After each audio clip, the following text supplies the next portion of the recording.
Sounds good. Okay, I'm Suzy Lewis. I'm one of the automation experts here at Vine Skills. I've been doing this for a while now. Before I joined the team, I was also an automation expert over at Filevine, doing the same thing, implementing Workato for law firms and businesses who want to improve their workflow, hopefully have cleaner data overall, and hopefully take a little frustration out of the most mundane tasks in Filevine. Awesome. Thanks, Susie. I'm Frances. I am an optimizer here at Vine Skills, and I also work with automations here. I, like Susie, came to Vine Skills by way of Filevine, where I worked on their automation team for a few years. And now I get to help folks automate their workflows, like Susie said, make their processes a little less painless. And we are just so excited to kind of dive in. We have some demos for you. We have some tips and tricks and how to think about automations and how they might be able to fit with your current Filevine environment. Yeah. To start with, we were kind of going to discuss Workato itself, Workato as a software. Some of you might already have it, and if so, that's great. Hopefully, our tips and tricks are going to be helpful for that. But for those of you who maybe aren't familiar with it, haven't heard of it, or maybe interested in it, Workato is a third-party software that's licensed through Filevine. It's sold by Filevine to law firms like you who have Filevine and want to automate some of the processes within it. So it's something that if you do find some interest in it through the course of this, feel free to reach out to your account manager at Filevine. They can talk to you about it. It is an add-on feature. It's something that you pay for annually by usage. But if you have any interest in it by the end of this, feel free to reach out to us, reach out to your AMs. We're happy to help with that. It connects kind of all things Filevine. We can get into some of the nitty-gritty with that, but in addition to connecting with Filevine, it actually can also connect with other softwares and platforms as well. It can connect to things like the Google Suite. I've made some automations for folks with that. There's really a very wide library that we can connect to and build automations with. We always build those on a kind of case-by-case basis for folks who are using those different softwares. So I don't actually have like a ton of examples right off of the bat because they're so specific, but it does connect to quite a bit, and custom connections can be set up as well if an API is compatible with that. So that's kind of the general about Workato. Of course, if anybody has any questions about it in general, feel free to drop something in the chat, in the Q&A. We can answer there. But I think going forward, we can now kind of talk about some specific use cases. Of course, our biggest use case is going to be Filevine to Filevine automations. And Frances, maybe you kind of want to talk a little bit about how Workato can work within Filevine and how it interacts with your Filevine system. Yeah. So maybe what I'll do, Susie, is I'll share my screen with our demo and just kind of walk through an example template and how you can kind of look at your template and what we often see firms doing. So bear with me one moment.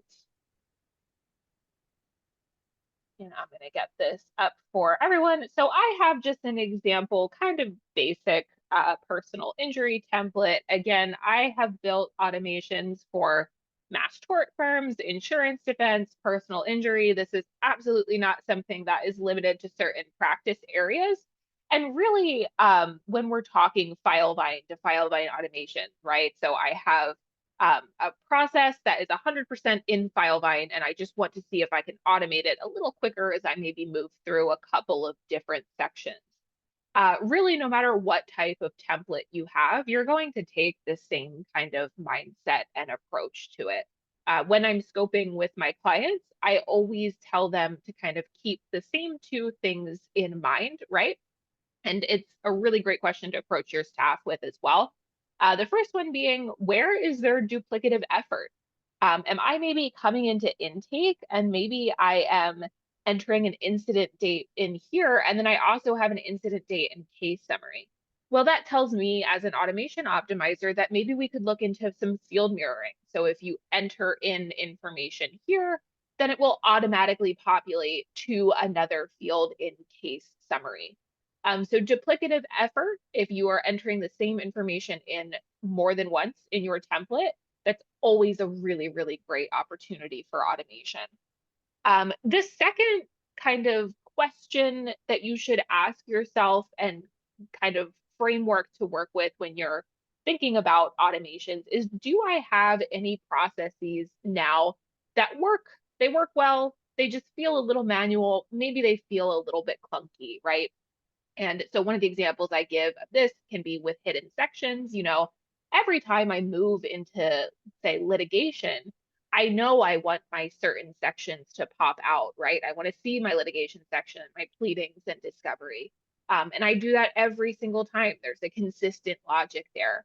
That's normally a good kind of indicator that will say that there is an opportunity for automation. And kind of keeping those in your head, writing them down, mapping them out are a really great starting place. If you are curious about automation and don't have it, or even if you are a seasoned veteran of automation and you use it currently, it's always great when you're taking on a new practice area, new work, maybe a new just kind of process that you and your staff are working through to map out and see if there's any consistent logic there that could potentially be automated. So Yeah. again, and I'll just, sorry, Susie, I'll just repeat because repeat, repeat, repeat. I know I need such repeated for me. Those two things that you'll keep in mind: where's their duplicative effort in my template, and what processes in my Filevine setup feel a little manual, feel a little clunky, and could potentially benefit from automation. Take it away, Yeah, I Susie. think that's really helpful. I was just going to really quickly jump in and say, as kind of automation specialists, as automation optimizers, we get asked a lot of questions. A lot of them we can help out with. A really, I think, helpful tool, again, for thinking about what could be possible that we can maybe help with automations and what can't be, is what are some things that your users maybe already can do, but we can, with some logic, with some guidance, make an automation for it versus what maybe would you need a larger change for. You can think, we get some questions regarding creating different UI features, pop-ups, things like that. And unfortunately, those aren't really the things that we can mess kind of around with because, with automation, we're basically kind of controlling an internal user within your Filevine environment. So if a user can do it, it's an action that we can probably take with an automation. We just need that kind of set logic that Frances was talking about in those kind of helpful tips. So that's probably a good way to think about it and think about what can be done. From there, we have, again, a few actual demos that we can go into. If there are any questions, we're happy to answer those now. Since, this is kind of a smaller group, if you have any questions about potential automations that you could think of for your template, I'm happy to talk about those too. We've built out a few in our example template that Frances has brought up just to kind of show you what they look like, how you use them. It is, once they're built out in Workato in the third-party software, it's all within Filevine. You don't actually have to go to any third software. It's all happening based on actions you take in Filevine, and then you can directly see the result as well. So we've built out a few demos just so you can see that as well. We've built them out in pretty basic form, but something to know about the automation process and about building automations is every automation that we build is completely unique to your template into your environment. There's no copy and paste on our side from previous automations we've built, we build it out with you and your template in mind specifically. So if there are any special fields that you need added to any of these automation ideas, that's great. If there's any additional logic, that's very doable to make any changes for future customers as well. We've just built out a few basically so you can get a feel for how it looks like to use them in your Filevine environment, and hopefully help generate some ideas as well. So if we want to just walk through some of those, I know you were just in the project, Frances, so I don't know if you want to go ahead Yeah. and share your screen again. Let's see, lots of screen share here. Perfect. Here we are again in my Black Panther test project. I'm just going to start with mine. I know I built some, Suzy built some, just so you can get a feel of how we can take different approaches to automation. I'm So the sorry, first Francis, one, there is a question. oh yeah, They've been having some issues with the automation in Filevine. When testing in a sandbox, they've made 2 data accident fields and they would automatically fill to the first input regardless of the input they've added. Is there a way to fix this or a workaround? okay, so let me see if I understand this. You have 2 date of accident fields and you want information to populate in both, but it's just populating in one.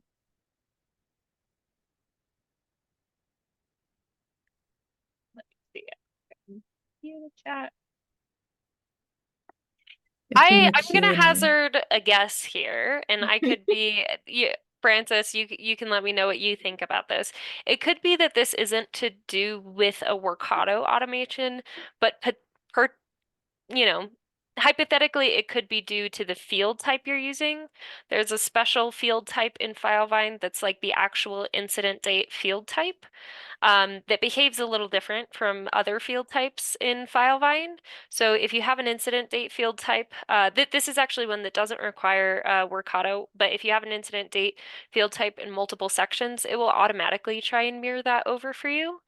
Um, but it doesn't allow for different dates to be in those fields in different sections.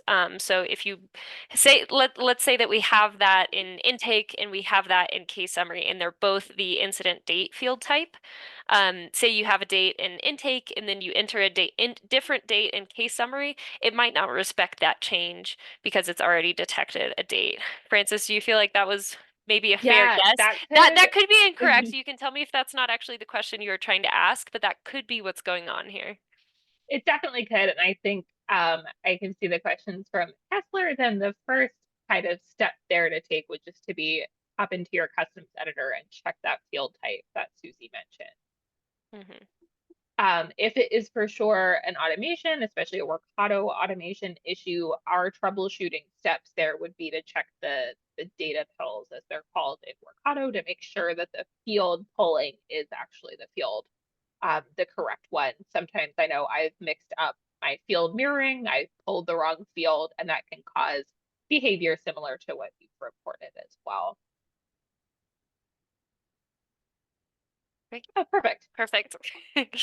Awesome. Keep the questions coming. We love them. I don't see any in Q&A or the chat right now, so I'm going to pop into an example demo. And then we can circle back if there's any questions about the demo or any questions about automations in general, we can tackle them there.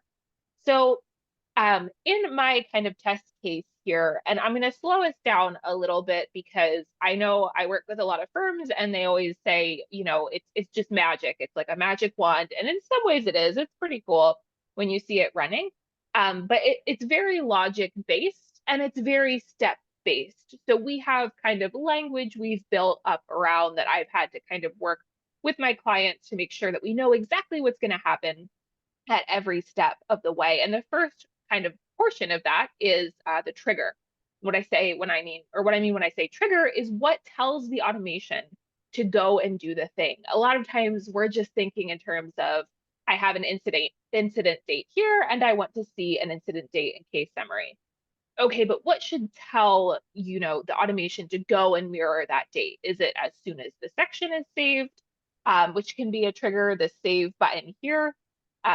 Do I only want this to happen at very specific points of time? Maybe I need something like a task flow button. I want this to happen when I push a button. Maybe when I change the phase. Or maybe it needs to happen as soon as I open the project. These are all actions that can kind of act as triggers when we're talking about automation. So what I have set up here is a very common one. I see variations of this with firms working with like intake questionnaires, where they maybe have collected some information, especially around medical providers. But at this point in the case, there really isn't. Maybe there are one or two in the medical section, but you really don't know too much about the providers. And they've just collected them from here. So I only have that one right now. But when I talked to the client in the initial screening, they mentioned that they had also seen these two kind of test providers I have here. So instead of having to interrupt the flow of my intake, try to hop into the medical section, I can simply search and enter them in here in this provider, and then I can push this button, which again is going to act as my trigger. That send to medicals is what's going to act here and say, I want to mirror these two providers, and I want to create individual items for each one in the medical section. So we do have to do a quick refresh here, and let's see if, oops, okay, clicked on that dang Zoom bar at the top.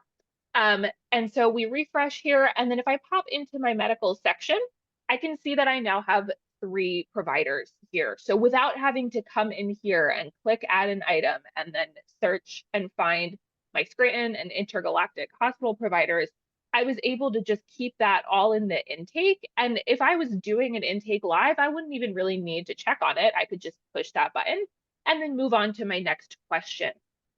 So that's a really basic one. There are ways that we can kind of make this a little bit complex. Sometimes I work with firms, right, that add information throughout the kind of first couple weeks of the case. They might be coming back to this intake section. They might even be adding some more providers here after that initial push.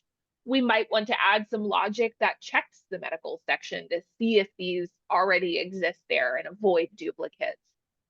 What we have here, again, is kind of our baseline.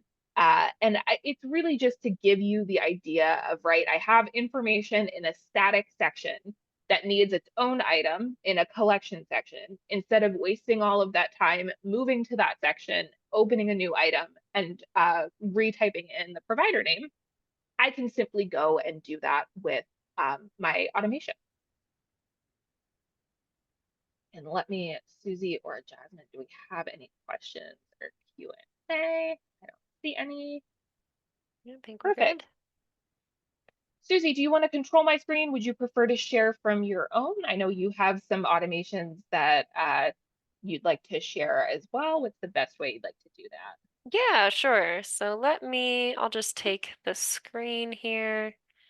In a really similar vein to the one that Frances just showed, we have also built out an automation that's a pretty popular one that we build that's, again, very simple, but typically fits very well into folks' process, which is where you're within your medicals items. Let's go down to our Hogwarts Hospital Wing item here.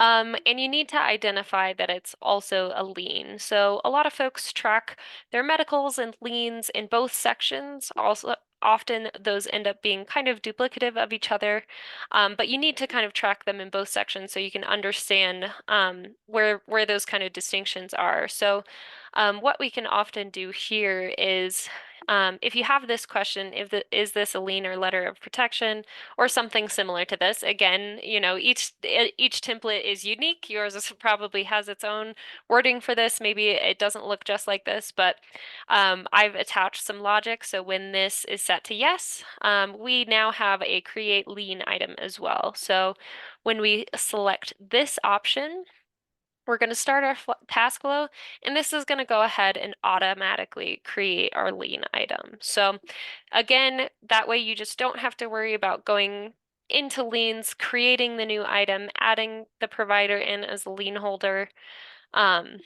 And here we go. We have our new lien item here.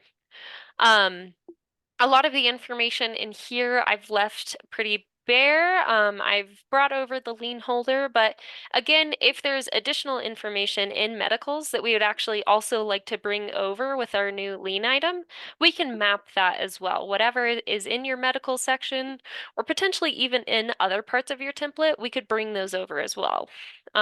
So we could fill out a notes section if you were keeping helpful notes in your medicals, or if you were you know, keeping information of the case ID, account ID, whatever you have here, we can bring that information over. So this is something that we really can build out to whatever any firm's specifications. So though that's kind of another basic one.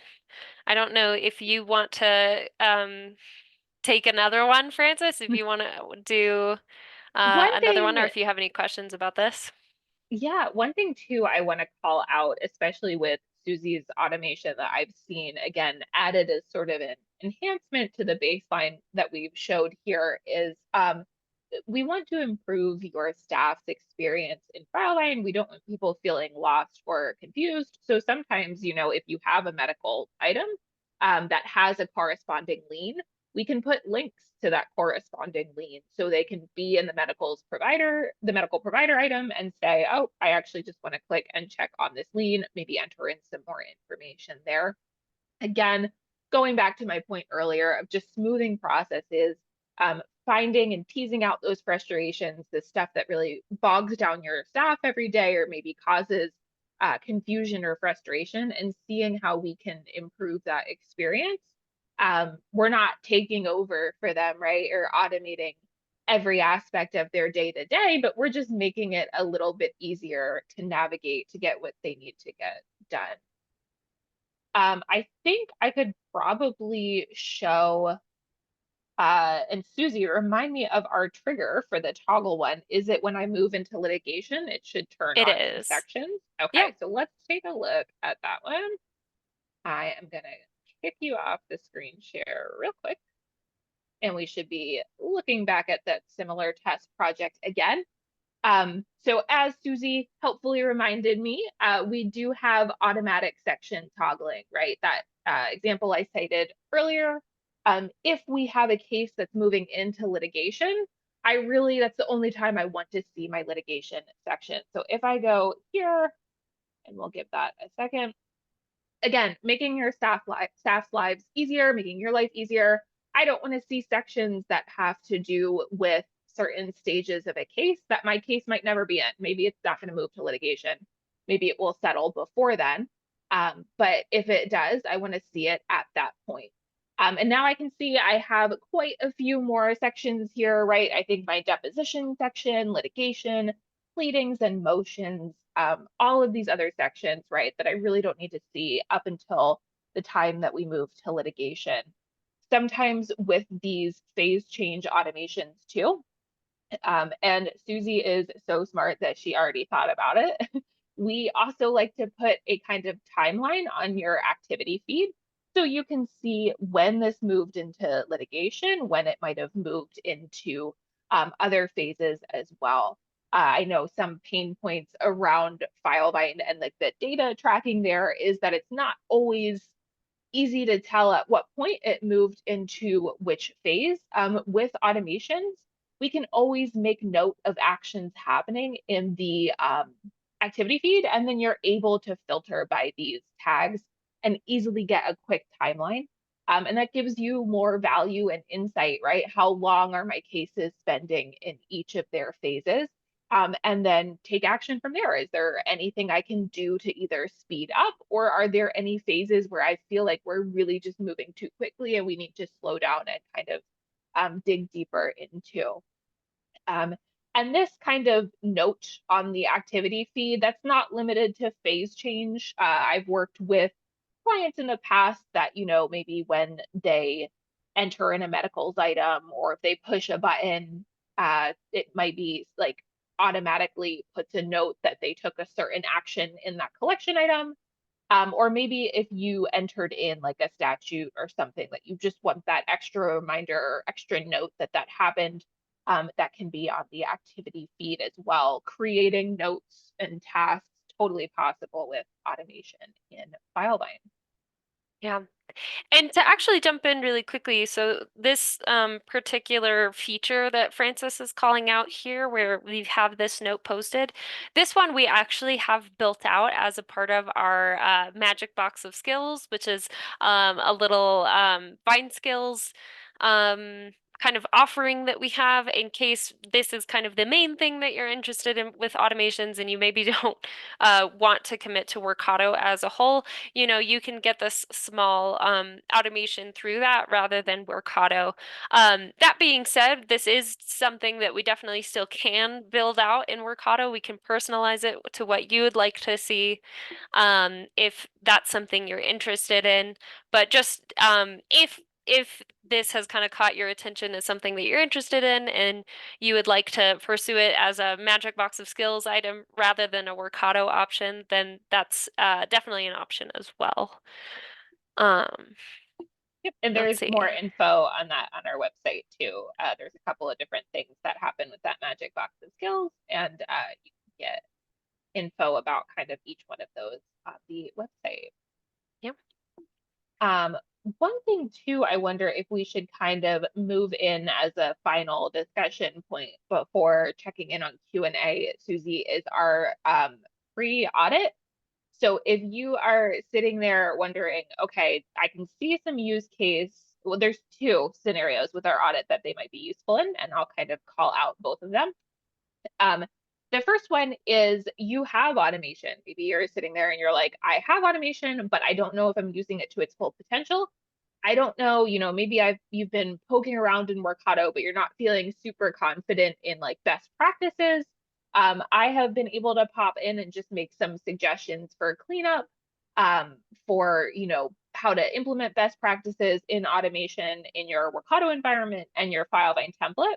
And Suzy and I also work with clients that don't have any automation and are just interested in having one of us take a look at their template and maybe make some suggestions. Again, automation is a super powerful tool. It's not something that you just want to put a ton into your template right away because it sounds cool, right? We want to be really strategic and kind of tailor that to your practice area, to your staff and your firm setup, to make sure that you're getting a custom solution that's going to work best for you.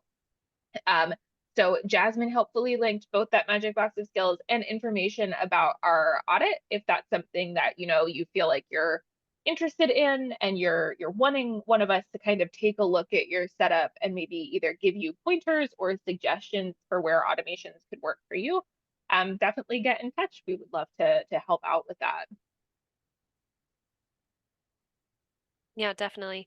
And just in addition to those links, we have a few more demos on our website as well, in our automation section. So if you'd like to see any other demos, you definitely can go there. There's going to be a few that you can watch. There is one a bit more complicated than we wanted to show on here about a Google spreadsheet automation that we've built in the past. So feel free to check that out as well. Let us know if you have any questions. But from there, I think we can probably just open up to questions. Again, if you have any specifics, if you want to chat about your template, we're happy to do that. Just let us know whatever sounds most useful to you guys.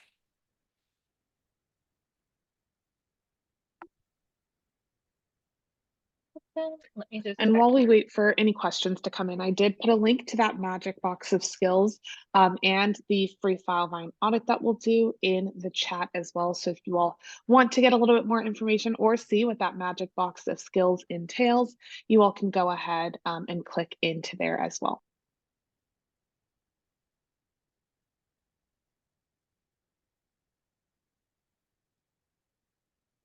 And I just did the same for the automation page in case you want to see any demos there.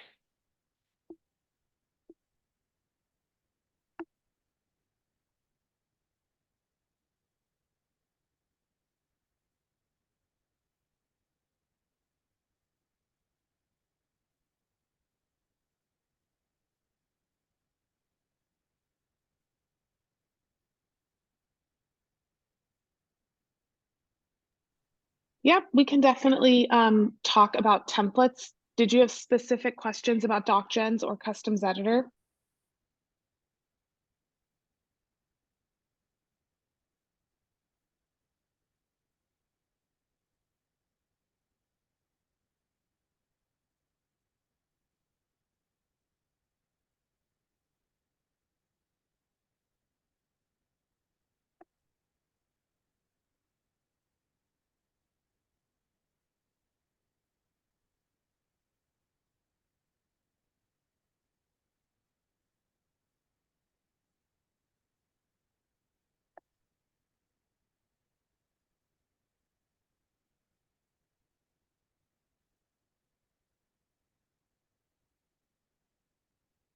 Yeah, happy to answer any specifics there.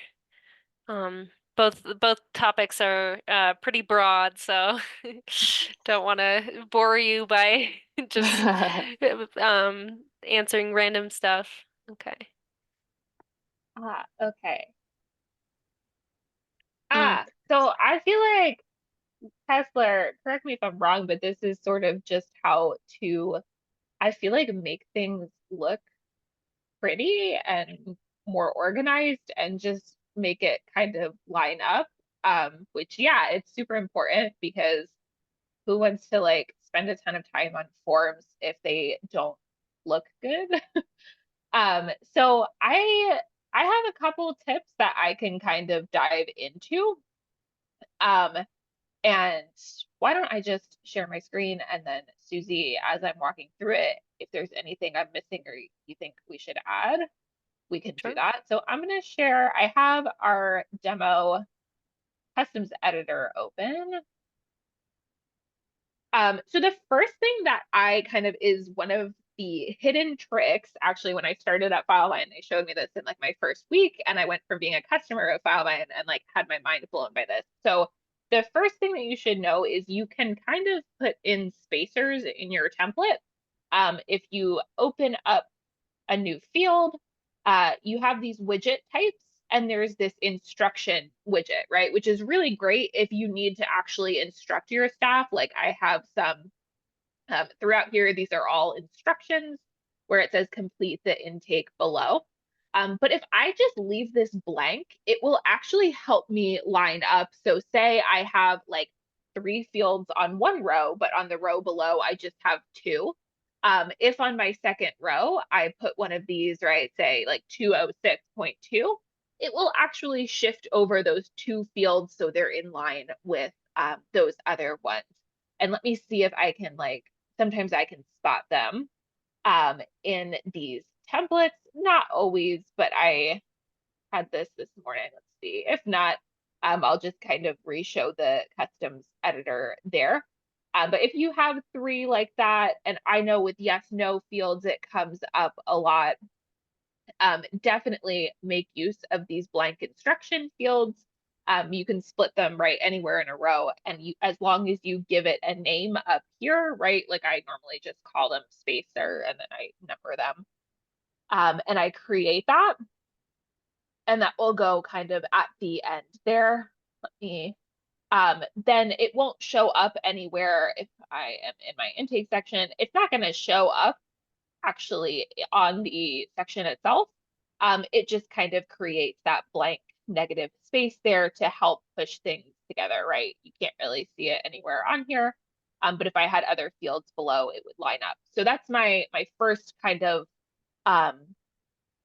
recommendation there, to use those blank instruction fields.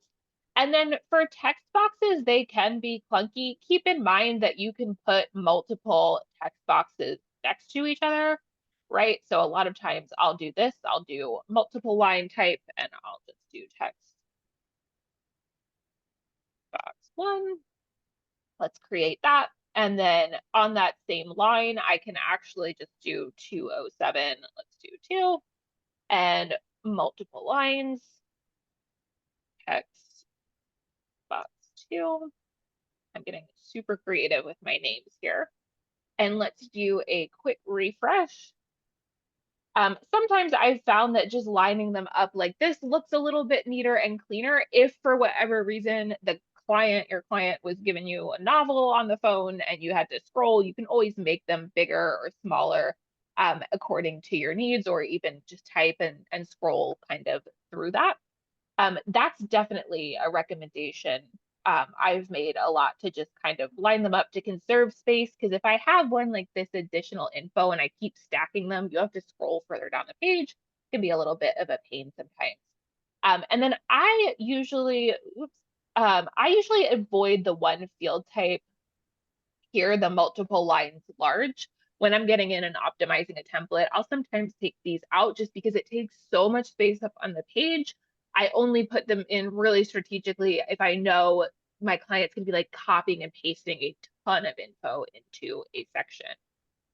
Those are some really basic tips that I have. And Yeah, so I see some text boxes will randomly be much longer than others of the same type and in the same orientation with others, same line.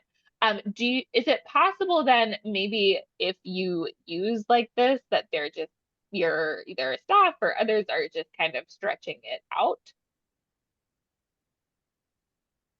It could also be like, again, this is the multiple lines. And then if I add in, let's do one more. If I add in like a single line to that same, right? So those two that I just created were multiple lines. I'm going to leave this at single line, and let's do 207. Wait, let's do 3. So it's at the end there. And do one more refresh. That can also create kind of what you're describing, where I have now 1, 2, and this one is like way shorter. So I think sometimes it can come down to, especially with text boxes, the type there, and it'll always show you in parentheses. and the nice thing about the text fields is that those are one of the only fields that you can change after they've been created.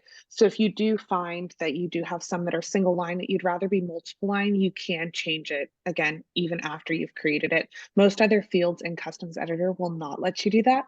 So you can always go in and kind of check there as well. And it may also be that one is text multiple line and one is text multiple line large. Those will also have variations in kind of the size there.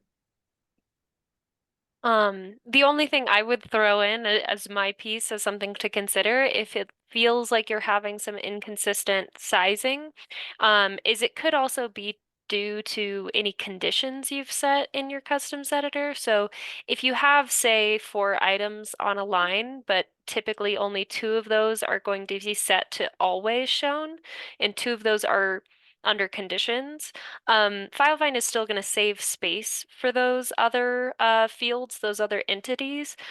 So it could shorten it to more than what you're looking for. So those might need to go onto their own line or moved around so you still have your consistent sizing even when those conditions aren't true. So I've seen that sometimes when people are complaining that their fields aren't at the consistent size that they'd like them to be.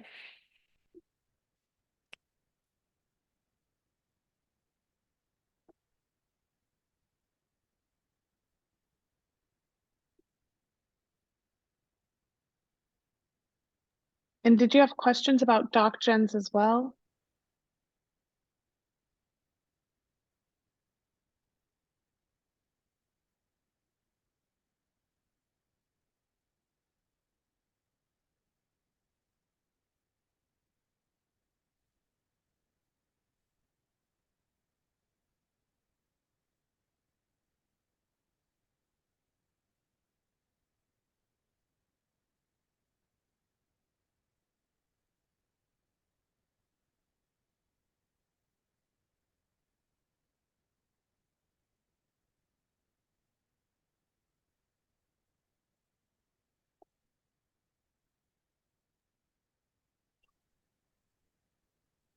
Don't see anything coming in. If you do have one, again, feel free to post it while we wait.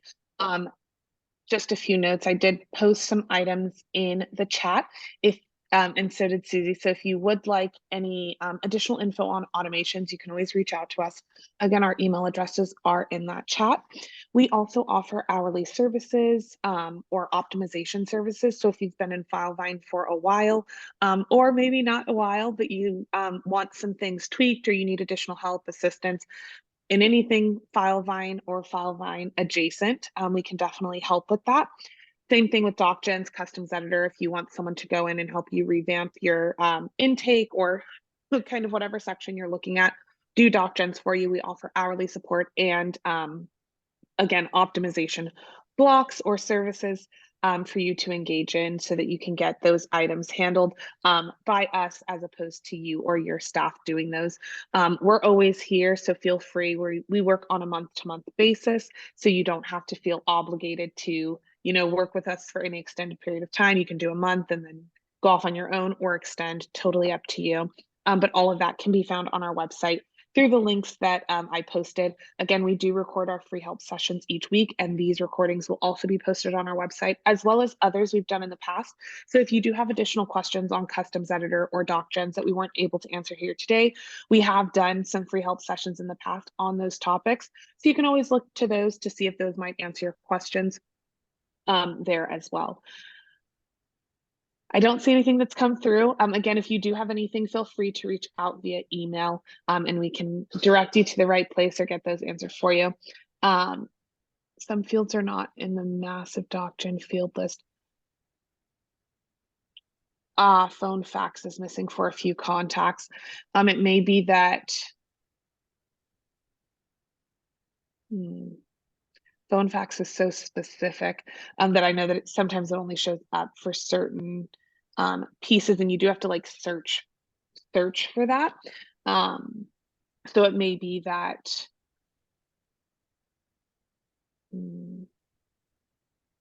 you should have it in your, if you want to send me an email, we can look further into that, because I'm trying to think of why it wouldn't be on the field list. Typically, if it's not on the field list, it's because it's from like a collection section and you're not able to do specifics from a collection section if you're not pulling the field list from that collection section. So if you were in an insurance section, for instance, and you were trying to pull in information from your medical section, which is usually also a collection section, you can't do any specifics. You can do general items similar to like your vitals, but nothing specific. So that might be the reason for that phone fax missing for certain contacts, because that contact card isn't able to be pulled in at all. But if you're seeing it in other instances, could definitely help you try to troubleshoot that that field list there as well. Perfect. Well, thank you so much, Suzy and Frances. Hopefully we were able to answer your questions. You all have some amazing knowledge on automation, so thanks for sharing it with us here today. And again, if you all need anything, feel free to reach out. Okay. Thanks, all. Perfect. Have a Thank good you all. one. Bye-bye.